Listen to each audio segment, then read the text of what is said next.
A beautiful day for all of us here in the studio, and I know it is also same for you. Let me begin by speaking the language for which I represent today, Maichi, Abohole. I know you're responding wherever you are. That is Idoma language, and it's my way of waking you up bright and early this morning and asking you how are you, which is perhaps my favorite question on daily basis, because it is imperative we get to understand that we must be in good health. Your inner personality is what keeps you propelled, determined to achieve. When it begins to dwindle, that's when you begin to look for support group. And if you're not careful, you get to the wrong one. Where am I heading to? Cultism. Now, that is what we are talking about today. Cultism. Is it ever good? Why is it, being constantly why is it constantly engaging our young people today? Let's get to find out from our background today before we begin to, gradually analyze and copy it up together today. It is often said that youth are the future leaders. But what happens to that future when youth of this country have a good proportion of our youth as secret cult members? The origin of cultism is traceable to the Sea Dog confraternity, also known as pirates, founded by Wole Soyinka and 6 others at the foremost University of Ibadan in 1952. The word cult is linked to the word culture. So in every culture you have cults that organize themselves in such a way that not everybody knows what they are doing. But most of the time their intentions are benign. They want to entertain people, like the masquerades. They are cults. They entertain people. They don't necessarily kill people. In 1952, the now Professor Wole Soyinka and 6 of his colleagues, they felt there were certain things that were going wrong and they needed to form a group that could strengthen society and behavior. The few of them got together and started what they called their pirates confraternity. And so it became fashionable for students who felt that they were up and doing, morally upright, and of course academically sound, to be able to belong. That was the origin. And like every cult thing, like every religion, for example, it spread and then gave rise to offsprings who now deviated from the original philosophy and belief of the founders. The causes of cultism are numerous. However, here are a few. Influence of peer group, parental background, societal decadence, erosion of education standard and militarization of the Nigerian polity. People wanting to exert influence over others, people who came from homes where they were denied dignity.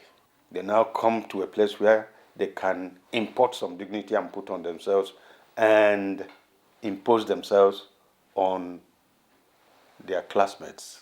You have people who were doing badly in academics who felt they could now form a group to threaten their lecturers, to say, if I don't pass your course, you will not live on this campus. With the increase in cultism and other deviant behaviors in the Nigerian educational institutions, students, lecturers, and other members of the academic communities are no longer safe. Cult members now employ modern weapons and all kinds of arms to cause mayhem and unleash terror and violence on the people. This cult spirit This cult culture is affecting us in every aspect of our lives, as a nation, as a people. And that's why it has to be discouraged, it has to be stopped. Because somebody who graduates as a cult member, if you employ him, he will start sniffing around to know whether there are members of his cult in that ministry or parastatal. And if there are none, he will try to form one. And they will be acting for their interests, not the interests of the generality of the people of Nigeria or the nation at large. In places like the commercial capital Lagos and oil hub Port Harcourt, cults have been known to recruit teenagers into street gangs that serve as a training ground for membership if they get to university. In April 2020, residents of Lagos and neighboring Ogun State resorted to forming vigilante groups as reports spread that hundreds of gangsters belonging to 1 Million Boys and Awawa Boys were attacking some neighborhoods. For you to liberate your mind from the shackles of morals, of values, of blames, you have to put something into it that makes it become a mindless mind. And so, these people consume a lot of drugs, a lot of hard drugs that blind their consciousness to morality.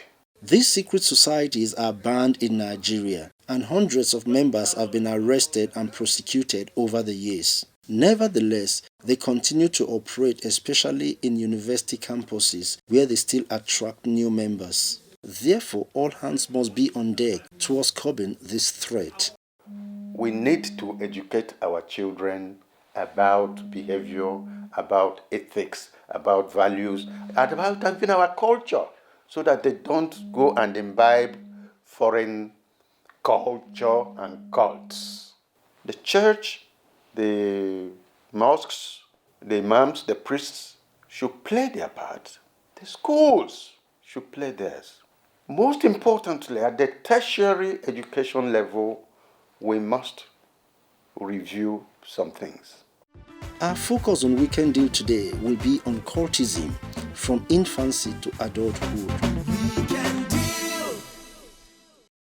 Lovely package put together by Francis. Thank you very much. And I noticed that a lot of times emphasis was laid on the school system and influences of cultism, within the school environments, and which is why Thelma took her time to find out the phenomenon of cultism within our schools. That's it.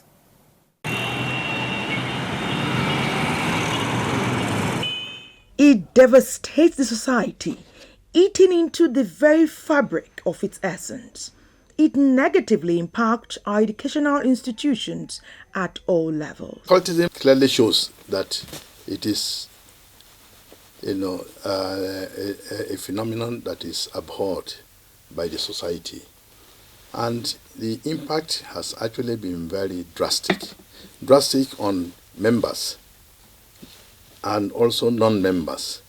And for members, they are taken through very rigorous and terrible initiation process. Sometimes they will ask them to sip or taste the blood of either their own blood or blood, taken from the bodies of other, members. Members are actually, taken out from either lecture, hours, or they deny them sleeping in the night. I had a case of a boy whose eyes were blocked in the University of Abuja.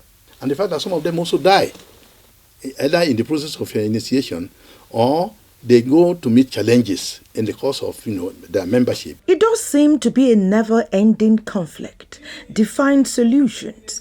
Cultism is attracting many young people of both gender. On a particular occasion, I dismissed not less than 40 cultists, in one fell swoop. They planned that they were going to petrol bomb me as I arrived in my office, and they employed or hired a driver who will drive them into the campus. So this driver now asked the question, what has this gentleman done to you people? And they say he is not allowing them to have peace on the campus.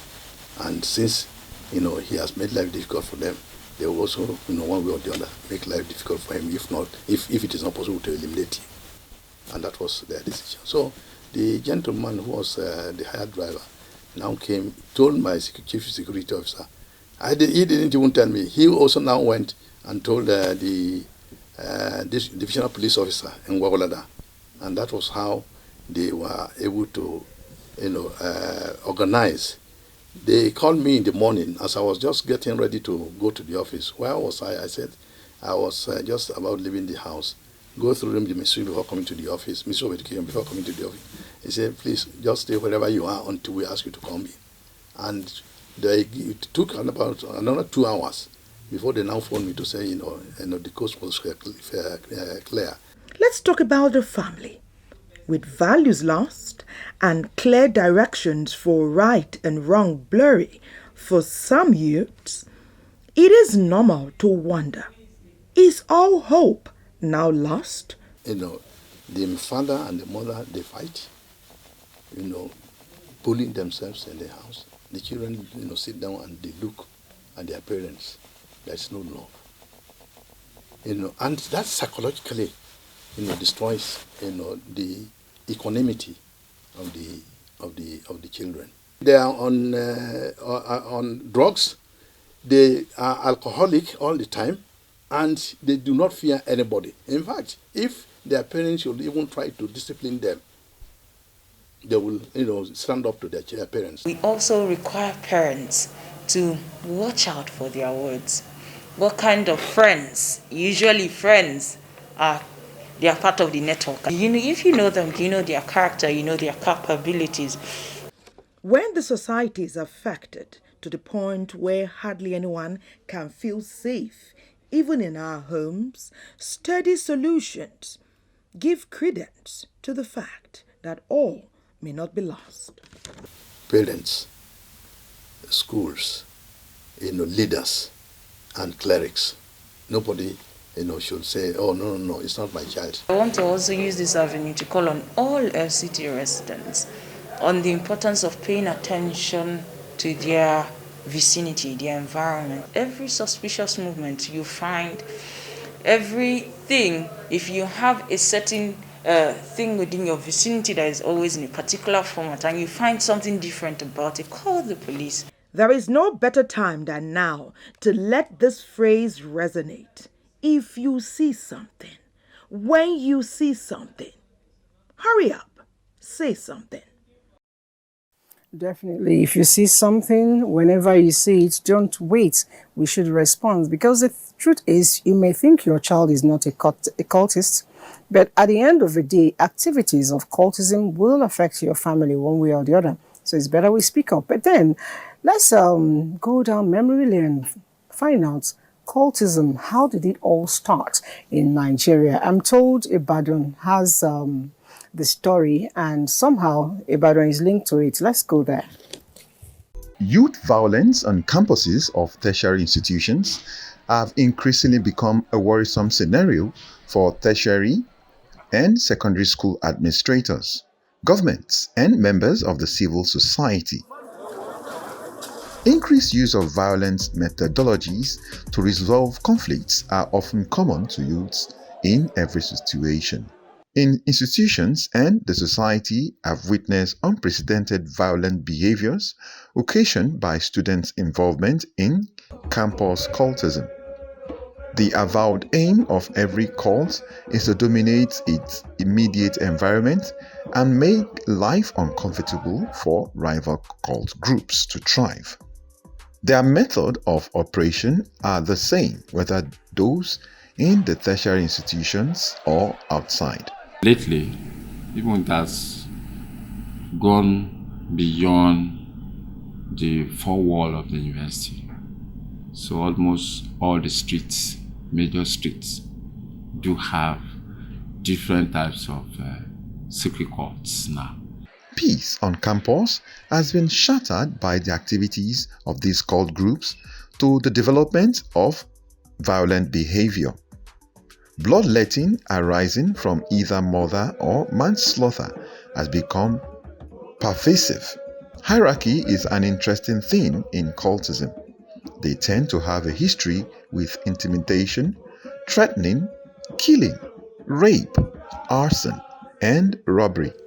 Go into cultism as a result, like in these university settings, some students have been molested by the lecturers, and some feel that, okay, the best way I can like pay back this heart of molestation is by me joining to cultism. Because a friend belongs to cult and also want to feel among, they want to feel like boss, they want to be in control of things. Several measures have been put in place by authorities of these institutions to nip the trend in the board. We do so many things. One of them is during rotation, we invite security agencies, the police, the SSS, civil defense, the legal practitioners to come and present papers for the students. When students are actually coming to the campus, we have orientation for them. And part of the paper that we deliver will be on anti-cultism. When they get to the House of Residence, there will be orientation on anti-cultism. When they get to the faculties, there will be orientation on anti-cultism. And this committee has been very, very functional, saying that they will visit House of Residence, they visit faculties, just to ensure that, students will not participate in cultism. Are there stringent measures taken by the Oyo State government in the area of enacting laws and enforcement? A lot of law, but the political will to enforce the law is what's the problem. You understand? And you will see that the whole thing skyrocketed immediately after the NSAS. Governor Makinde has given a marching order to all the security agencies to get that situation under control. It should be a collective responsibility of parents, the institutions, government, and the entire society to wage a war against cultism in order to build a safe and crime-free society. Indeed, say no to cultism. Thank you, NTA Programme, for that lovely piece. And I have joined me already in the studio, the Dean of Student Affairs, the Associate Professor, University of Abuja, and my friend, my brother, Abubakar Umar Kari. Thank you for coming. Thank you. I'm going to link up after a long time. Yes. Yes, I'm glad you're here. Thank you very much. Permit me to ask you, are you a cultist? I'm not. I've never been. Okay, so I know you. But I needed to clear that fact. So when we're talking, we know where we're leaning on. I'd like to know, I was once a student, but I wasn't a part of it. You were once a student, and you're still in the school system. You never joined.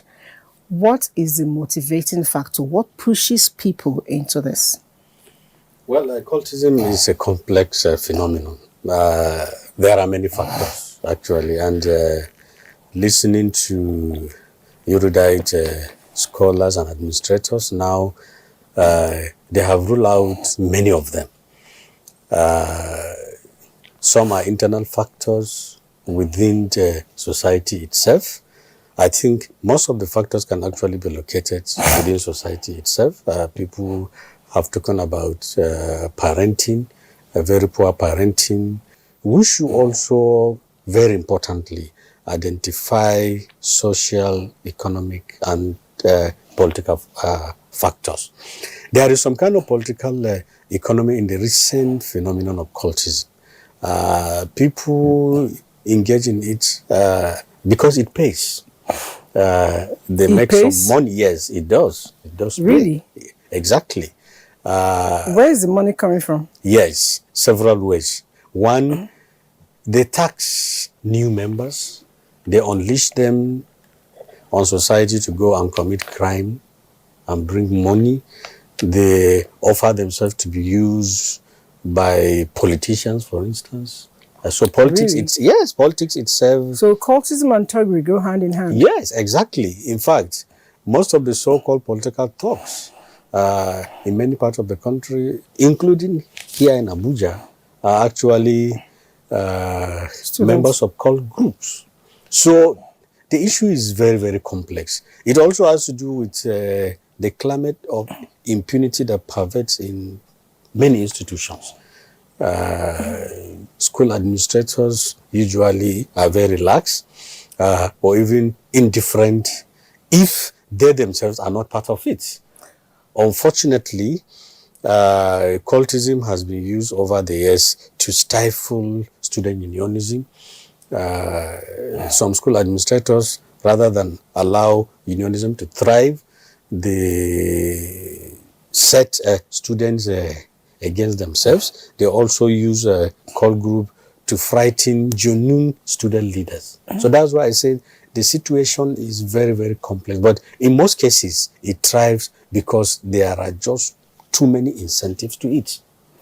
You know, you said this thing, my mind skips, because a lot of times parents don't want their children to really maybe school in certain areas, and if you ask them, the list of why nots is quite stretched, and you're actually frightening me even more.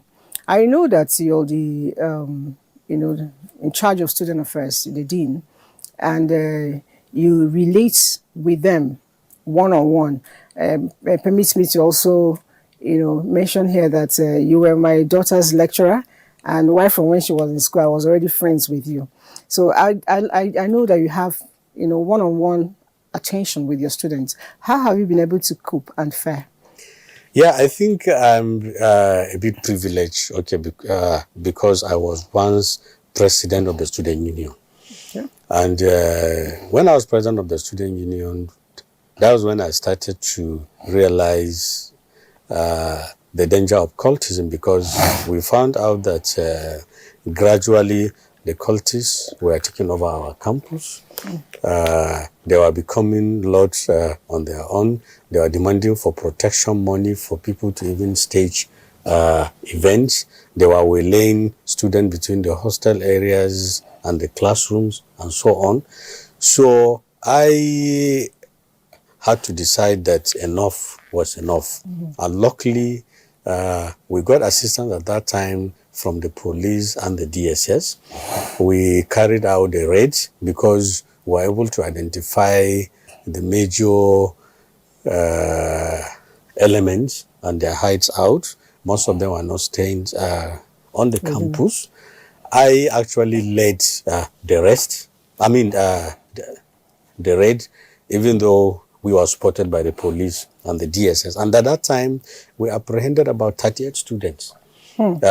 Unfortunately, somebody talked about that some of the cultists had problems at home or whatever. But interestingly, many of them were from well-to-do families. As a matter of fact, one of them was a son of a minister and Minister of Police Affairs of all ministers. Minister of Police Affairs? Yes. The son was a cultist? Yes. In fact, he was a Capone. That was in 2000. We apprehended them and handed over to the police.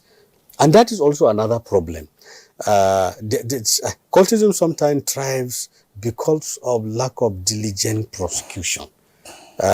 In most cases, when they are taken to the police, the issues now begin to peter out somehow. But we're able to convince our then Vice Chancellor, who is a woman, interestingly. At the time, she was a woman? Yes. Okay. Professor Larawa Gamba. And I want to believe she did very well. She did very well. She just retired last week, having reached the statutory age, but she did very well and she cooperated very, very well with us. And so for several years, cultism was literally stamped out of the University of Abuja. But the person who succeeded her, I think he treated cultism with levity and they started coming back gradually. Unfortunately, some of them that were rusticated were even reinstated. Wow. To our greatest shock. So at that time, I had become a lecturer. I was able to try to speak with him, but he didn't reason until when they started to unleash serious terror and they started killing people right in Gwagwalada. Is it with water or with blood? They do all sorts of things. Blood, they flog them seriously.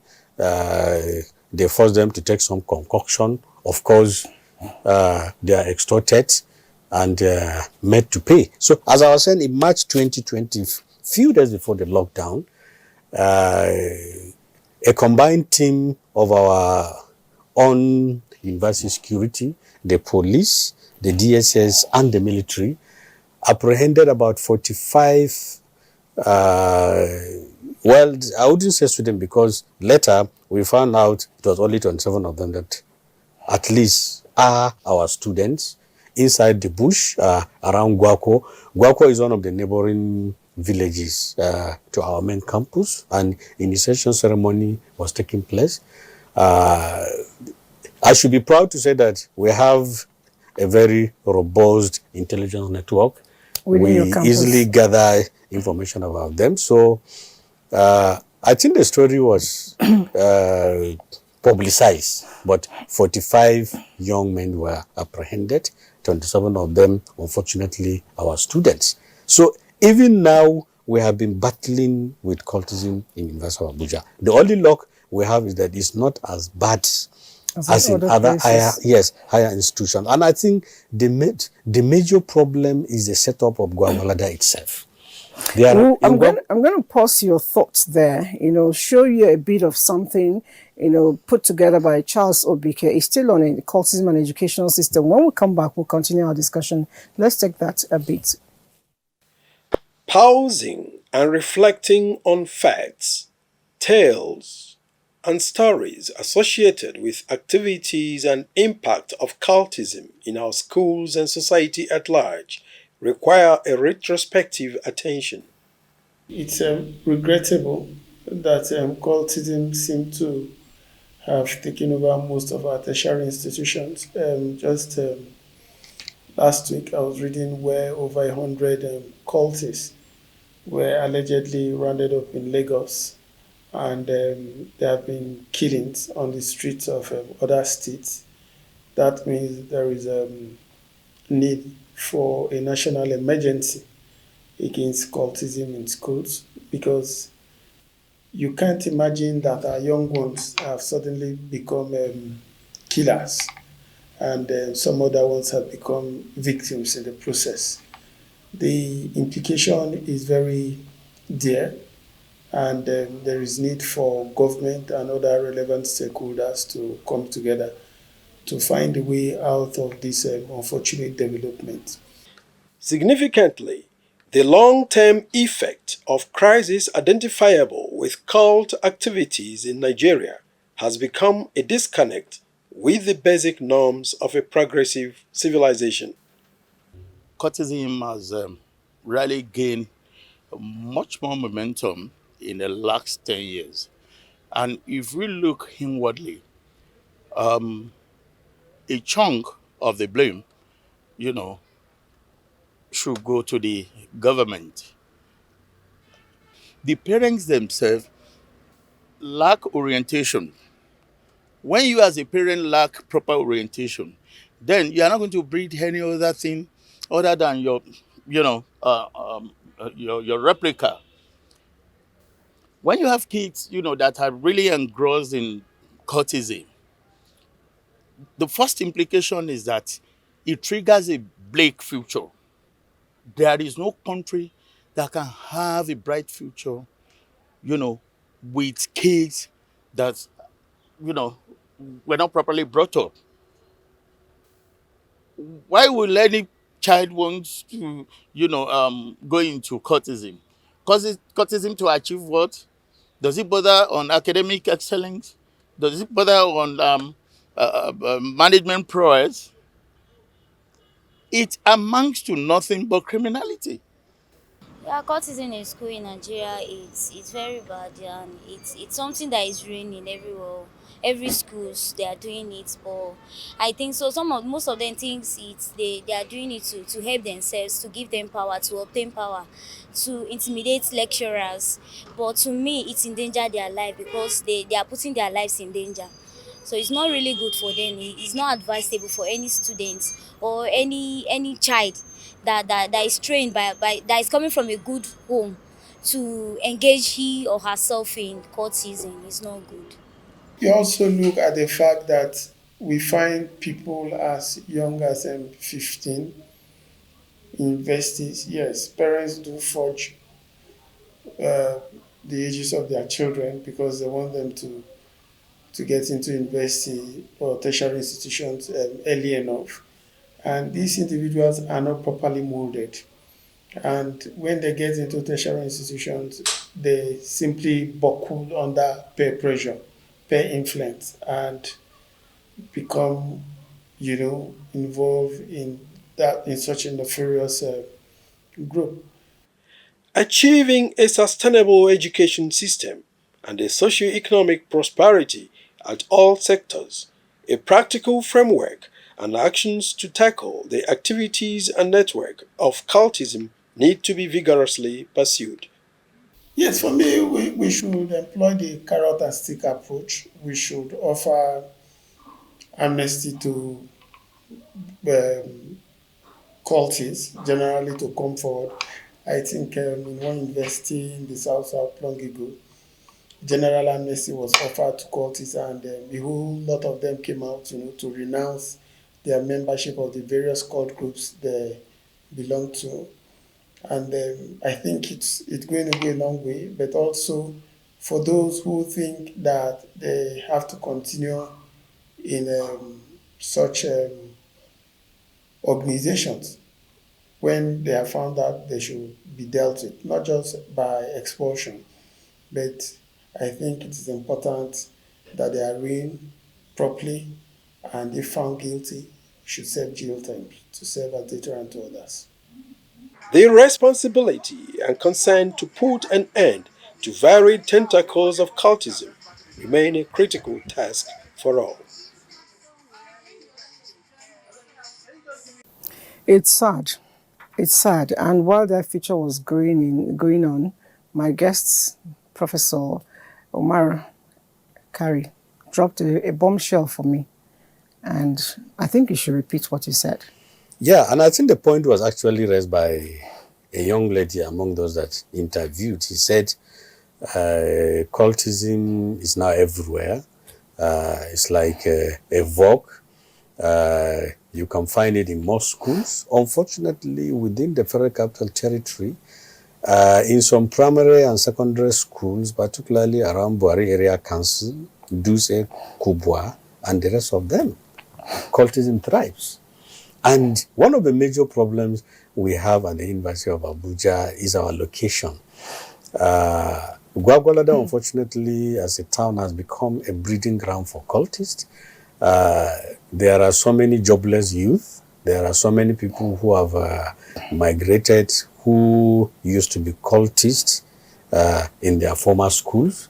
They are the people who have been desperately trying to recruit our students or try to drag them into the phenomenon. So the battle we now have are twofold. On the one hand, trying to ensure that we cleanse our own campus of students, and also battling those outsiders who, some of them are as young as our students, but they are so hardened and they are so experienced, and they make money from it, and so on and so forth. But the reality is, we have to accept the fact that Nigerian society is prone to cultism, and even the larger society. And Yes. sometimes these young people simply copy what is happening in the larger society. Now, Prof, in a very short sentence, very short, can you tell me if my child is going to the university and for one reason is being pressured into cultism, how possibly can that person say no and stick to it in a very short way? Yes, it's very, very important for the person to say no and immediately report, particularly to you. Okay, report to the parents. Yes. What and about the school authority? Who should I be reporting to? to the student affairs. Okay. Every department has a staff advisor. We have counselors. We have the dean. We have the deputy dean. We have the student affairs officer. Then we have the security or safety units. How about when those officers are also cult members? What do we do? Well, that would be quite terrible, but I think that is an unlikely scenario. Even though that is not to say that some staff are not members of cult. But I don't think all these people should be members of cult. But importantly, parents should monitor activities of their children. Parents should be interested in where the children are at any point in time. They should also be interested in their academic progress. Most higher institutions now give results to students. In fact, some of them can actually be accessed online every semester. All right. They should also spare them some ostentation, because all these things are attractions into cultism. It's a complex phenomenon, and the solution to it is also for parents and school administrators to be very creative in tackling it. All right, thank you so much. It's been a very, indeed, insightful speaking with you as always, coming well packaged. We've been talking with our guest here, the Associate Professor and Dean of Student Affairs, University of Abuja, in the person of Abubakar Umar Kari. Thank you for coming on the show. Thank you for having me. And right about now, we'll take a break. When we come back, we have more in stock for you. Don't go away.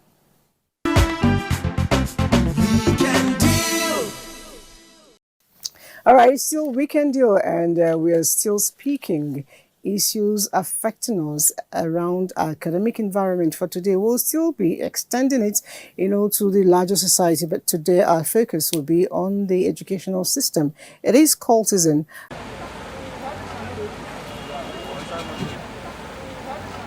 Nigeria is a nation blessed with abundant human and natural resources. The human resources of Nigeria are among the best you can find anywhere in the world, with Nigerians, both young and old, conquering greater heights across board. In spite of this strength in human resources, there are still a few voices which seem bent on turning back the hands of the clock of the nation's development. One of such voices is cultism. Long before now, cult groups like the pirates or seafarers, Kegites, have been in existence. But today, the case is a complete opposite, as secret cult groups such as the Aye Confraternity, Black Axe, Buccaneers, Vikings, to mention a few, have taken control of our institutions of learning with little regard for age, gender, or socio-economic background. How have we degenerated to this point?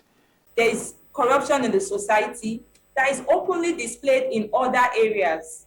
So for the society to come back and then focus on young people to say, you need to stop cultism, the society itself has shown high level of corruption, and they're not able to fight, because even the young people will say, I see you do this, I see you do that, so what about me? Why is mine different?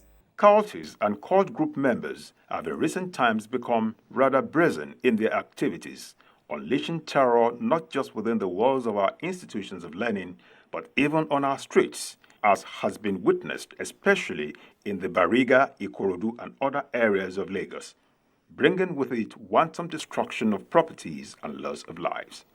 Lack of recreational facility, because we don't have that kind of a thing. If those recreational facilities are working, and you see that people, the youth, they will engage themselves either in football, volleyball, hockey, and other, name it, other games, athletics and other. You see, those things will reduce the activities of cultism. Lagosians and Nigerians have had their fair share of these terror, with some not living to tell the story, and some others bearing scars which remain with them for life, serving as a reminder of cult activities. In year one, I was counting my money in wallet, so I thought I was in secondary school then. So I saw this guy smoking under the tree. I said, "He's come here." I said, "Who is this guy?" Now walked. They called you? They called me. I didn't answer him. I said, "Who is this tout calling me?" So I looked at him as a tout. That who is this guy trying to bully me in this kind of high institution? Okay, federal government school. So the guy called me again. I said, "Hey, come here. Are you mad?" The other one came out. Tried to attack me. And I said, "If you move," brought the light. So I was scared. I was intimidated. A guy came into the street and some men have been hunting for the guy. At the end of the day, they use everything they can use on the guy, but it's not working. They have to use stone to kill the guy. So before the evening of that same day, the other men came and started shooting everybody. The Lagos State government, in line with its responsibility as the custodian of law and order, recently signed into law the Lagos State Anti-Cultism Law 2021, which prohibits unlawful societies and cultism. To prove its seriousness, the Lagos police recently arraigned 60 suspected cultists at the Yaba Magistrate Court under the new law. Upon conviction, a member is liable to imprisonment to 21 years. The parents that know and are aware that their children or wards are into cultism, keeping quiet, not reporting, is 2 years imprisonment or fine of 500,000 naira. From the look of things, it is nothing but tough times for cultists and even their parents or guardians, as the government is determined to ensure that our children and youth stay away from these vices. Say no to violence.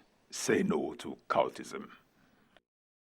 Up on my rundown is for you to meet another personality who will be giving us different, not quite different, but from a different angle, opinion on the topic we have today. He is the General Overseer of the Restoration Life Assembly. He is also the CEO of Udochi Psychosocial Center here in Abuja, and I know he's an educational psychologist, a doctor as that. Reverend Dr. Udochi Majesty Odinawa. Thank you, Odikawa. Okay. Thank you. You're welcome. So nice to be here. You know, we've been having our chat right behind, and there was something we were just about to alter, and I had to hold it there. Yeah. I need to actually start up from there. Are there benefits to cultism? There is no benefit whatsoever in joining a cult. And we cannot start this discussion without discussing, or trying to bring out the meaning of cultism. Cultism in Nigeria, which started in 1952, with a confraternity called the Seven Pirates. And also they were known as the Sea Dogs. This was established by Professor, the Nobel laureate, Professor Soyinka, and he did that just to make sure he tried to put a kind of down some of the injustices perceived in Nigeria as of then. And so I want to use this medium to discourage every young person to desist from being a cultist. I mean, there is nothing there. We all went through school cadres. When you are a cultist, the police is after you. Your life is not secured. Your dreams are distorted.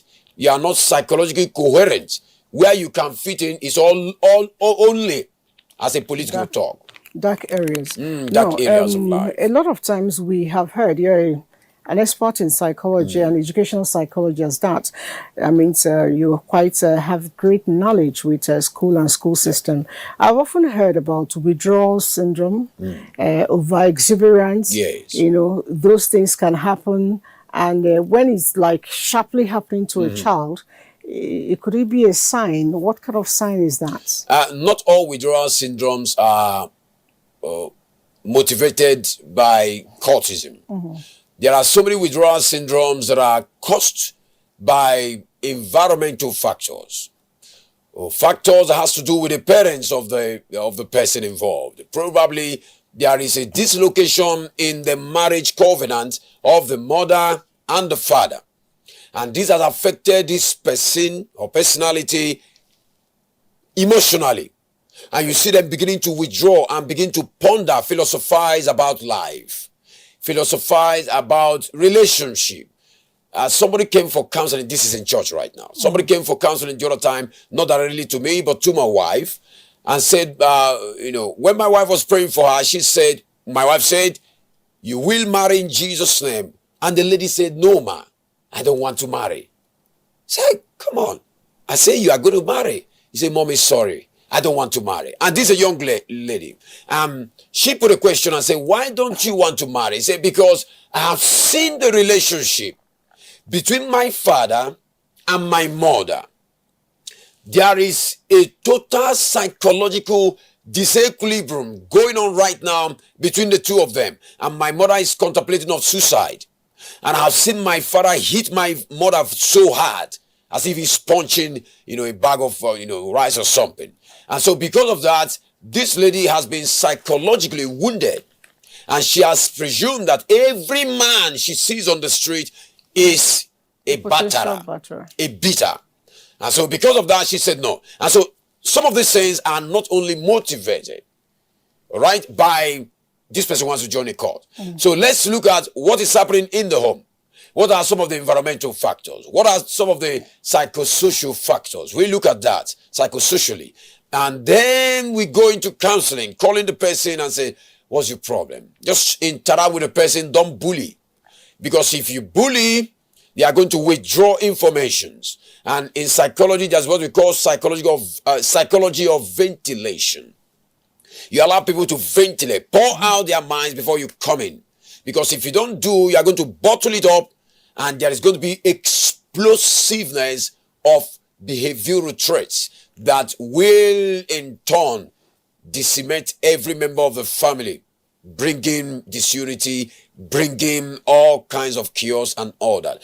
And so that is very paramount for us to take cognizance of. Recently, a young fellow told me that he was going to the university. I said, why? He said, Maiduguri. I said, why are you going to Maiduguri? And he volunteered. He says, because there is zero tolerance to cultism. I don't know how real this is, but let's all go to Maiduguri together, get to find out how real this is, courtesy of NTA Maiduguri. Safety in schools translates into higher academic achievements, which increases students' well-being and performance. However, disruptive behaviors negatively affect students' ability to learn. Over the years, Nigerian universities and other institutions of higher learning have experienced insecurity, violations, setback in education, leading to loss of lives and properties due to cultism. Cultism, a practice by a group of people whose membership policy as well as their mode of operations are done in secret.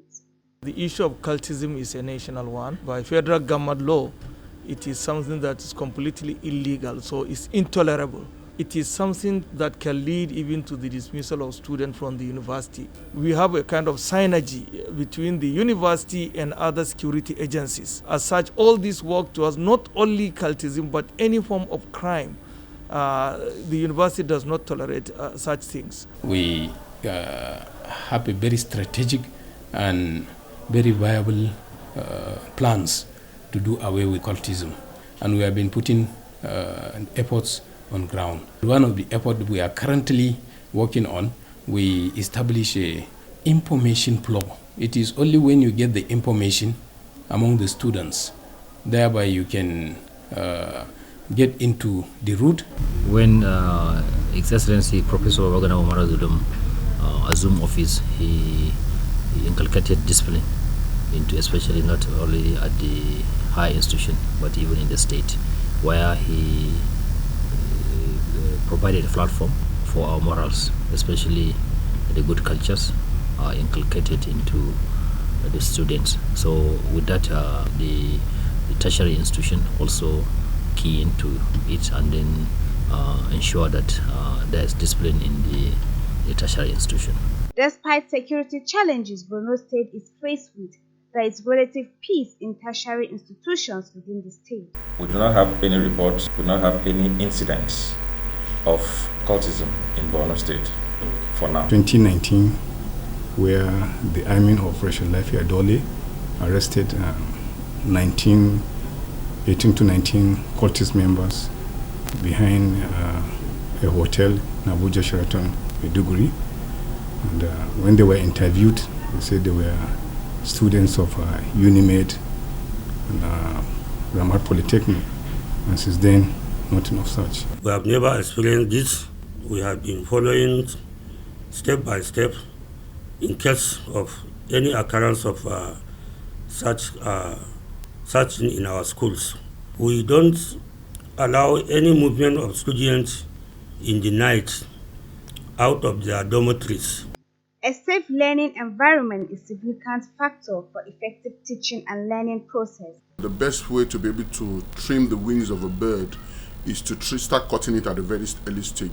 You see, if we don't attend to these issues now, they will build up to become something else in the secondary school, they become bigger in the university, and when they come out, we are building terrorists, we are building kidnappers, and we're building banditries. It's a very different terrain because the situation here is even worse than anybody thinking of building a terrorism group or whatever in the Northeast.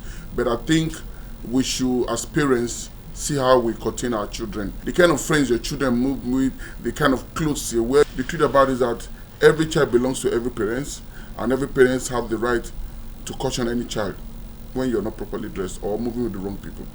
Obtaining safe academic environment is the responsibility of the government, parents, school administrators, teachers, security agencies, students, among others.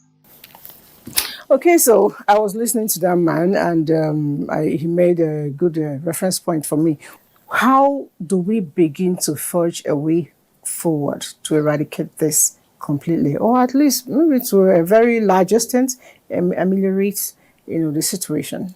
Yes, thank you very much. As I earlier said, the family is the primary agent of socialization. Primary. Because these children grew up and meet the father and the mother. Now, what we must do to get this eradicated is, number one, for the family to begin to live up to our expectations, more especially the parents. The parents, some of these children that join cults, they grow up in seeing their father being a cultist. Yes, they grow up and meet them. They see secret rooms that you don't enter. They say daddy enters here, only daddy enters here, no one else. And of course, this is a process of mental socialization, because according to the psychological research, 75% of behavioral traits are built by what you see, what children see. That's what makes their personality, development. And so when they grow up and see that, you find out that they will try to become that. That's number one. We must not get into that so that our children don't tend to toe that road thinking it's the right way. And also we must live right, very united in our various families, and also teach our children moral norms. Our tradition is one of the best traditions in the whole world. I mean African tradition. Thank you. When I mean African tradition, I'm not talking about the fetish part of it. I'm talking about the moralistic, do moralistic part of it. And when we do, for instance, being contented with what you have, don't move with bad friends and all that. You try to check them, trying to be their friends, not their lots. If you want to get them from the home, be their friends, not their lots. If you be their friends, they will open up to you. In fact, you are their friends. You play ball with them and some of those things. Definitely. Yes, you catch them up. And also, there should be a mass societal justice. Justice must be seen to be done to the Jews, to the Greek, to the Gentiles. I'm saying, for instance, to the south, to the north, to the east, and all that. Some of these people join cultists because they feel there is injustice. And so I've gone to the police, nothing is happening. I go to the army, nothing is happening. I go to this place, no justice. Let me now go into an enclave to get supernatural power to fight the society. And this is what happens. All right, so thank you so much. We're not going to go into supernatural powers to get, things done, because I believe in Nigeria. Yes. It will work, and it's working. Yes. Thank you for coming on the show. Thank you so much. We've been speaking with the General Overseer, the Restoration Life Assembly, and the CEO, Udochi Psychosocial Center here in Abuja, in case you need to be attended to, psychologically speaking. And he is known as Reverend Dr. Udochi Majesty Odikanwa. Thank you for coming. So much. Thank you. And the way you speak, I know you love your children so much. Continue to play with them and continue to be their mentor. All right, so Weekend Deal continues in a moment. With Benin, let's go to find out how they are curbing the activities of cultism there in Edo State. Until the ASU strike and the COVID-19 pandemic, cultism was prevalent in government-owned tertiary institutions in Edo State. Cultism is actually a negative word in Nigeria. The purpose of cultism by the original founders has been defeated. When they enter the university, they feel like you're finally free from home and you can do whatever you want. The fact that it's gaining so much attraction, right? We have those who naturally get attracted to courtism, then we have some who are coerced, they are forced into it. And now, why this attraction? Why this attraction? For some of our young ones, because they are very impressionable, they listen to peer groups, so they want to belong, they want to be like their friends. So for such, if they have 3-4 friends and then maybe 3 or 2 are already there, what to do? They just want to belong. Professor Emmanuel Aluyo, Vice Chancellor, Edo State University, Uzairi, shares with us on the measures taken to avert this worrisome trend. To enable us monitor, we have CCTV cameras which we have installed everywhere across the university. We have put some rules in place, like students who must leave the campus must obtain exit, and they must return back to campus before 7 o'clock. Continuous interaction with the students. We have street lights on our campus. Our porters and our staff continuously train to ensure that they know what the appropriate response should be to every situation that they meet in the hostels.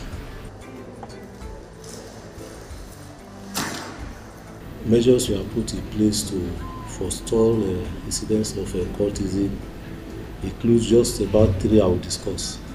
One, we have an identity management system in place whereby our students, staff, visitors required to put on their identity cards, one around on their necks. So as security operatives, at once we are now able to identify those who are students from those who are outsiders. They will now know how to put our focus. Maybe they should visit prisons to see people that have been related in cult activities and how they've turned out in life. There will always be challenges mitigating against these measures. Virtually for all people who join cults, they need some form of substance to make them high.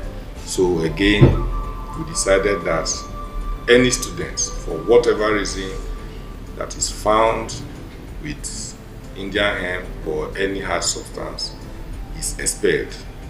The cultists have infiltrated the security apparatus. That is why you have 2-3 persons taken to the police station, or 4 persons, and before you know what is happening, they are out. No society can ever develop when there is wanton destruction of lives and properties. Adherence to security protocols still remains the key to avert cultism in our tertiary institutions. All right. Indeed, God bless Nigeria, especially as we look forward to tomorrow, the Easter Day. Join us. It is a special package. Once again, God bless Nigeria. Ciao, ciao.